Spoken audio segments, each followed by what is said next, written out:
Okay. Hello, everyone. Welcome. My name is Jun. I'm one of the events coordinators here at Shelf Life Books in Calgary, Alberta. We're happy to host the virtual launch of John Allore and Patricia Pearson's book, Wish You Were Here. This one right here. And that's put out by Random House. You can pick up copies here at Shelf Life Books or online at www.shelflifebooks.ca. We are open for browsing, and we do offer free delivery within Calgary after a certain minimum spent, depending on the distance from the store. Before we get started, I'd like to say that we at Shelf Life Books acknowledge that we are on the lands of the Treaty 7 people. That's the Blackfoot from Siksika, the Kainai and the Piikani, the Dene Sarsi from Tsuut'ina, and the Stoney Nakoda from that's from Morley, the Bearspaw, Chiniki, and the Wesley First Nations. We also walk in the footsteps of the Métis people from Region 3, the Métis Nation of Alberta. Okay, a little bit about our authors tonight. John Allore hosts the podcast Who Killed Theresa, which concentrates on unsolved murders in Quebec and other justice issues. He launched one of the first crime blogs and the website there'sallore.com, which is now a trove of information on unsolved cases in Canada and the US. He lives in Chapel Hill, North Carolina. Is that current? Yes, yes Okay. it is. But the site is there'sallore.com. Oh, okay. Sorry about that. Thank you. And Patricia Pearson is an award-winning journalist and novelist whose work has appeared in the New Yorker, the New York Times, Huffington Post, and Business Week, among other publications. She's the author of 5 books and was a longtime member of USA Today's op-ed board of contributors. She also directed the research for the 2009 History Channel documentary, The Science of the Soul. And I'm just going to hand it over right now to John and Patricia. Good evening, everyone. Very, very happy to be here virtually in Calgary this evening. Thank you, Jun, and thank you, Shelf Life Books, for having us, myself and Patricia Pearson. And for this evening, what we thought we'd do is I could give you a little primer on Wish You Were Here. And then Patricia was going to do a reading of the book to give you some background on it. It is ostensibly about the 1978 unsolved murder of my sister, Theresa Allore, who died in the eastern townships of Quebec. She was missing on November 3rd, 1978. For 5.5 months, her body was found on April 13th, 1979 in Quebec. That story over many, many years, so we're coming up on the 42nd anniversary of what became her murder through a lot of investigation. And a lot of investigation over the years, not only by my family members, but also by myself and Patricia Pearson. Patricia and I went to high school together in the Maritimes in Canada, and years later met up when she was an investigative journalist, and I needed help of a professional who understood the channels and working of criminal investigation, and I had a lot of information. So that's how we came together again, and began to slowly piece together that possibly we weren't only dealing with one murder, but several murders in the Eastern Townships area. Began to quickly focus on and profile a serial sexual offender from that area, who just happened to later in the 1980s travel halfway across the country and end up in the Calgary area. Hence us being here tonight, and was convicted in 1993 of the murder of Lanny Silva in Calgary, and is suspected of a number of murders in that area from about 1991 to 93, known as the downtown prostitute murders from the Stroll and other areas in Calgary. And the setup here, I guess, is to say, with all of that, covering the arena of Canada, I now live in the United States. I live in the Raleigh-Durham area of North Carolina. And Patricia is going to read a little bit about how it came to be, I guess, that being so far away from Canada in North Carolina, I began to kind of change my mind and fight against the conventional narrative that my sister, at the time the authorities thought could have been a runaway or drug overdose, and I began to focus on murder. So, Patricia, did I leave anything out? I don't think so. Whereas my grandmother once said, several opportunities to sit down. Okay, I'm going to read from what's called Bad Dream House. This is what prompted John to get back in touch with me after many years, when both of us thought that his sister had not been a victim of foul play as teenagers when we were together. John lived uneasily, if largely unconsciously, with the police story of his sister's death until the late 90s, when as fate would have it, his turn came to sleep in the house of a dead girl. He had just started working as an accountant for the city of Durham, North Carolina, after moving to his wife's hometown from Los Angeles. They didn't have much money, but Elizabeth found an affordable house for sale on a cul-de-sac called Robin Road in the nearby community of Carborough. From the outside, it looked quite charming, with a wood stove visible through the window. But when they opened the realtor's lock and peered in, they saw a sea of debris. Coke and cheerwine and mellow yellow cans all over the floor. Pizza boxes everywhere. It looked like the members of a rock band had lived there. The messy kitchen had a 70s feel with orange countertops and bright yellow walls. The main room, where the wood stove was, featured a collection of VHS porn tapes. More alarmingly, the wall was covered in pornographic anime cartoon drawings. There was a fully decorated Christmas tree. It was the week before Easter. A Japanese warrior figure stood in one corner, and here and there were Star Wars figurines. Dog urine stained the floorboards. In one bedroom, the floor was so rotted that they could see through to the basement. According to the realtor, a mother and son were selling the place after the father had died here of terminal cancer. Everything had clearly gone to seed. John heard music coming from down the hall and thought, holy shit, someone's here. He walked toward a door that had bullet holes and knife slashes on it. Poking it open a little, he saw someone on the bed. This guy just rolls over toward me, staring blankly, and then rolls back. He looked goth, like a heavier Trent Reznor. I was like, holy fuck. This was the fixer-upper from that Simpsons Halloween episode, Bad Dream House. Elizabeth was thinking, it just needs a little love. We will cure this house. The master bedroom had potential, but it too was a total mess. On the wall next to the closet hung, of all things, a Christopher Pratt print. John and I had gone to boarding school in New Brunswick with this Canadian artist's children, Barbara and Ned. Seeing a Pratt in Carborough, North Carolina, was surreal. It was also strangely nostalgic, perhaps a sign that things could be made right. John took Saturday morning clinics at Home Depot and learned how to rip things out and grout and DIY renovate. He found and removed a bizarre assortment of weapons strewn around the backyard. Big knives, swords, spears. For 2 months, Elizabeth and baby Amelia stayed with Elizabeth's parents while he worked evenings and weekends to clean up.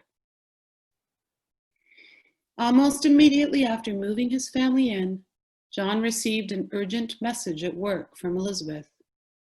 There'd been a call from the police. Apparently, the former owner's son, the man they'd seen spaced out in the bed, was the lead suspect in a missing persons case. In fact, the police wanted to come to the house and look for a body.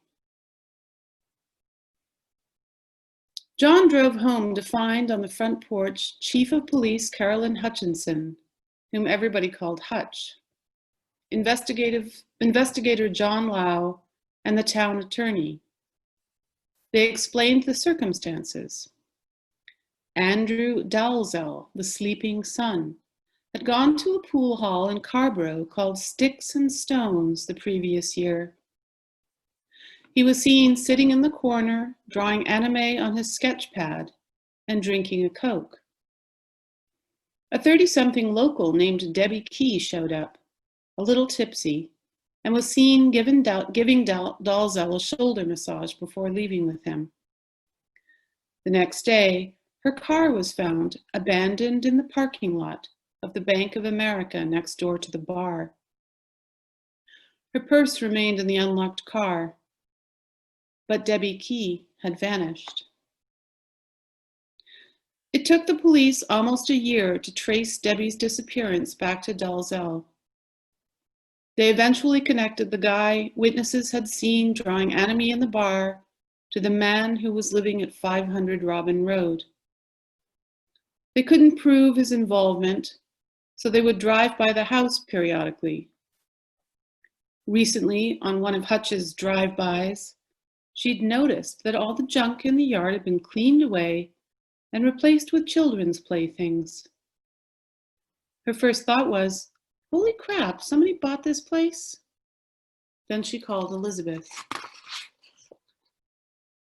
By the time the police told us about this, Sticks and Stones no longer existed, John later told me.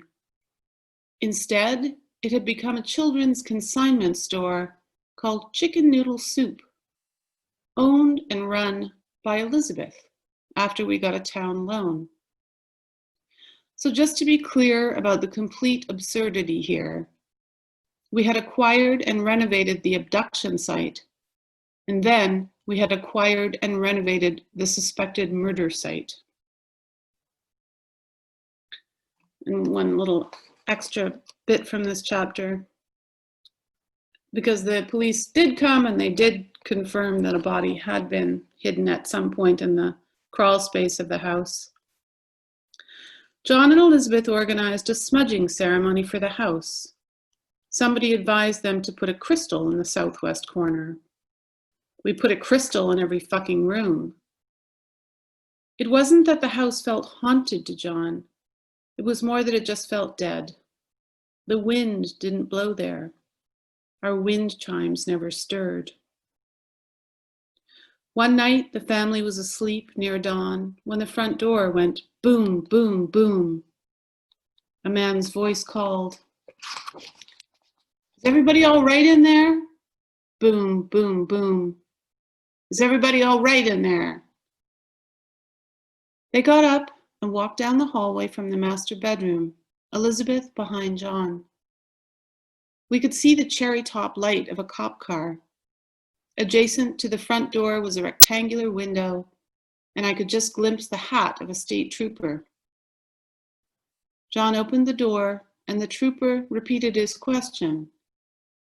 "Is everything all right in here?" "Yeah, we're fine, it's fine." The officer looked past John to Elizabeth. "Ma'am, are you all right?" She nodded, mystified. "What's going on?" "We got an emergency 911 call from this house," he said. They sold Robin Road after living there for less than 3 years. I chose that passage because of the timing of this event with Halloween. But that's the level of surreality and absurdity that John has been living with as the family member of a crime victim for so many years. So, Yeah. yeah, please join us. Okay. A couple questions here. Yeah. First off, this is a question for both of you. Can you speak a little bit about your collaboration process, the writing process of the book itself? You know, I'm so happy someone has finally asked that. I'm always constantly curious about how that works when two people, when I see two names on a book, I want to know, like, how does that happen? How does it get from two minds to I guess one finished book right here?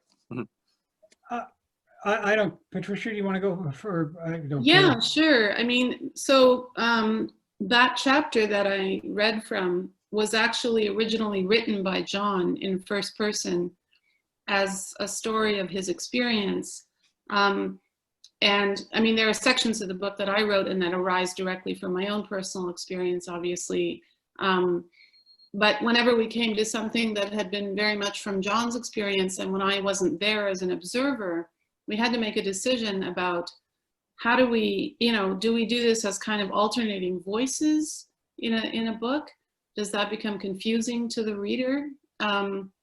Is there a way to do it where, we put what he says in kind of lengthy quotations and we transfer it to, the second person? Or what is it? The third person, right? What is the second person? You. It would be you, yeah. Writing you. Yeah. Which one rarely sees. Yeah. Red Lights, Big City. Was that written in you? Yeah. Yeah, another one I'm thinking of is Oriana Fallaci, the Italian journalist Mm-hmm. who wrote You in a sort of an entire book to an ex-lover, I think. Yeah, it can sometimes be fairly unsettling when you're reading something in the second person, unless that's actually part of I guess the part of the aim of the narrative is to kind of make you feel like you're directly being addressed. It's pretty interesting. So yeah, and it's hard to sustain mm-hmm. as a narrative driver for a writer because you're anticipating a very specific receptive ear. Mm-hmm. So that would be really hard. It was also, tricky to try to sort of make this my writing about John when in some areas it was genuine because I was with him and we were investigating or we were somewhere. Mm-hmm. But at times I was really just stealing his story and recasting it, right. As if right. I were a novelist. And so he was very gracious about that. And that was a decision ultimately that got made by the publisher. Okay. They decided that they wanted to unify the voice so that the reader could just follow one perspective for the most part. So for those who haven't read it yet, it's all then in the third person throughout the entire narrative. That's correct? Yeah. No, I write from in the first person. Oh, you write in the first person, but kind of describing John's actions then. Okay. Yeah. So there's sections where I'm recalling my own memories of being with him as a teenager, and what it's like to enter into the realm of a ruined home psychologically and be so insouciant because you're 15 years old. Right. And that afforded me an opportunity to do some self-reflection in my writing that John didn't have, in a sense, because I was writing about him. Right. So yeah, like you can't do that if you have two egos clashing in a writing project. Yeah, it's interesting. Mm-hmm. John, how did that feel? I guess when you read the book, or when you read the text as it was coming to you, did it make you feel strange to hear what you had wrote? I guess kind of almost as if you were watching yourself in a film. Yeah, I know. It made sense to me, and there was a period there where we almost, as Patricia said, went with this idea of call and response. A chapter by me, a chapter by Patricia. I'm really grateful we didn't. It wasn't until, months later I had the realization that it would have been really, really cheesy. Almost like, those penthouse letters from years ago. Well, this is Bernard's perspective. And when I first met Connie, and it just would have been really bad, really, really bad. And so I was happy with the way it came out. I think because it's told in Patricia's voice. You know, it's certainly Patricia is the lead writer, but I think they're kind of, people kind of think or assume that she's the writer and I'm the researcher. And I think you'd be wrong to conclude that there are times where I wrote stuff and she edited it, and there's times where she wrote stuff and she'd come back to me, and we complemented ourselves really well. Patricia's a night person, I'm a morning person. So when I woke up in the morning, I would have something there for me. Oh, that's nice. And I would get right to it, and by 4 o'clock I was done with it, which is when she was ready to write, which was really great. So it just kind of, you know, went back and forth like that. And you know, the other thing I would say about that is there's so much about this book that was Patricia's investigation, and things that she uncovered that I don't think people really are aware of. And in particular, the later chapters that deal with Calgary, which is from her point of view, but like absolutely from her point of view, because Patricia is the one who traveled to Calgary. I've never been to Calgary. Okay. So I thought it worked out really well. Well, speaking about the research, and I guess when you had to sit down to write this, you must have had to. It must have brought up a lot of difficult memories and feelings. How did you? Can you talk a little bit how you sifted through what must have been probably one of the most difficult times in your life, in order to share your story? Yeah, I mean, I think my initial reaction, like when we actually had a contract and the basis to move forward, was like, great, we're writing a book. And then immediately after was like, I realized that, oh crap, I gotta, as you know, you say, sift through all of this again. Yeah. And I was like, that is, I don't know if I'm prepared for that. In fact, there was a point that we got to, I think when we got to like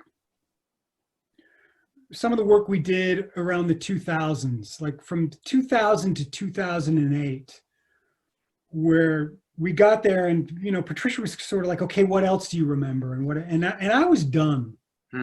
I was like, I did not want to revisit it, but fortunately I'd written years ago some stuff, you know, that covered all of that very, so I didn't have to remember it because I had it written down, and I was really grateful that I had written this stuff down. So I sent Patricia like about 100 pages of stuff and said, I don't know if there's anything that can be made of this, but I'd really appreciate if you sifted through it and made it work, because I really don't want to, you know, I really don't want to go there anymore. I'm emotionally fatigued with this.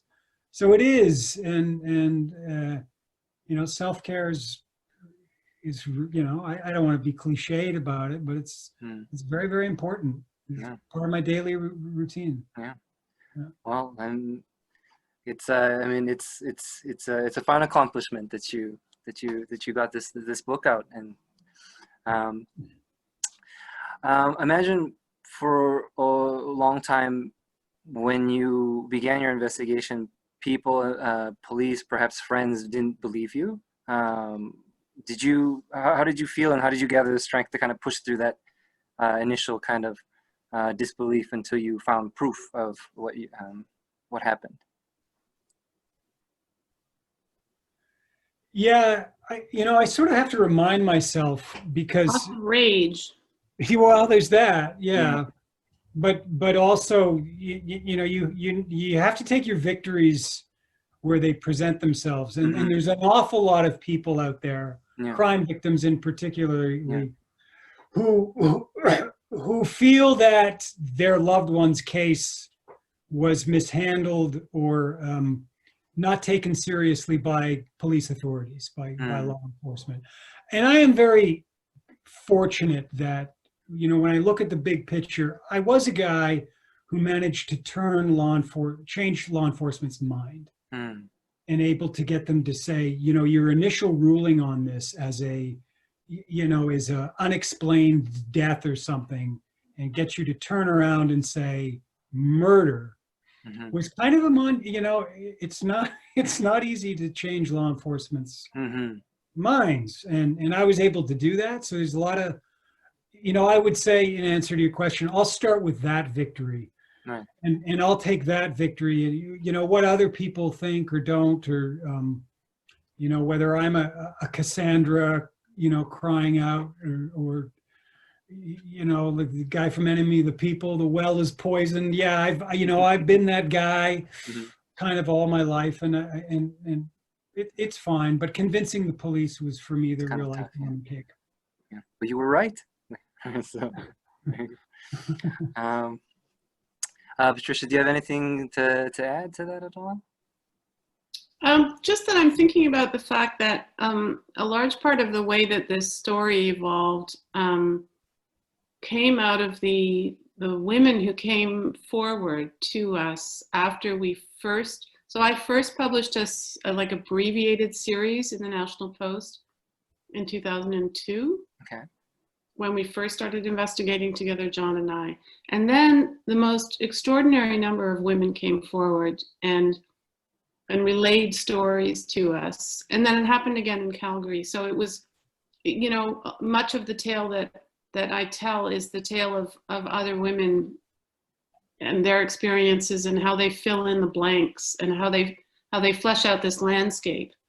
So that you start with this kind of like officially masculine narrative of the Quebec police and kind of powers that be at the college that Theresa was at, saying there's never any crime here. You know, if something happened to her, it was because she must have been deviant, because we're all just living in this beautiful, bucolic B&B countryside with cheese shops, you know, and then you find out that there's this kind of shadowy underworld, like the upside down world in the Netflix series Stranger Things. And it's inhabited by all these young and middle-aged women who are being sexually assaulted and ambushed like all the time in this landscape, and have never said anything, or they tried and they were ignored.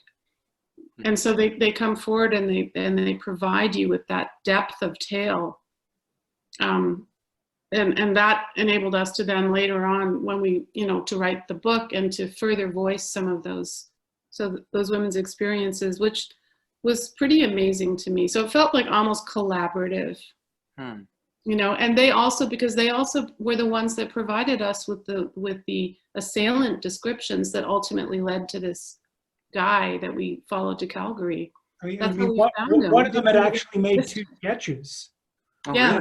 Really? And she had made 2 sketches of her attacker and said, I think it was in, you know, 1980s, and it took years to track those down. It wasn't until finally the newspapers were digitalized, and I went back and I found them. But that was, Patricia's right, that was her work initially. Yeah. So you have a lot of, I guess, as unheard voices that are now have been heard, right, and that led you to the end of this journey, which is awesome. Well, Yeah. And it strikes a familiar tune to anybody out west who knows the Calgary Stroll, who knows Highway 16, who knows downtown East Side. Yeah. I mean, it's a very familiar story. Yeah. I guess for this question for both of you, what's outside of the book, or in what's next for you guys in terms of projects? Is John first, or Patricia first? Patricia, I'm wandering off into the more positive side of human experience now. So, so my last book was about spiritual experiences around death and dying, and I have a article out in the Walrus right now about grief and spirituality. Okay. That just came out yesterday. So that's something that I want to pursue more of in my reporting and research, is, you know, what we experience that we don't want to talk, the other taboo, the taboo of the mystical, as opposed to the taboo of the criminal. And whereas John is taking a different route. Where are you going, John?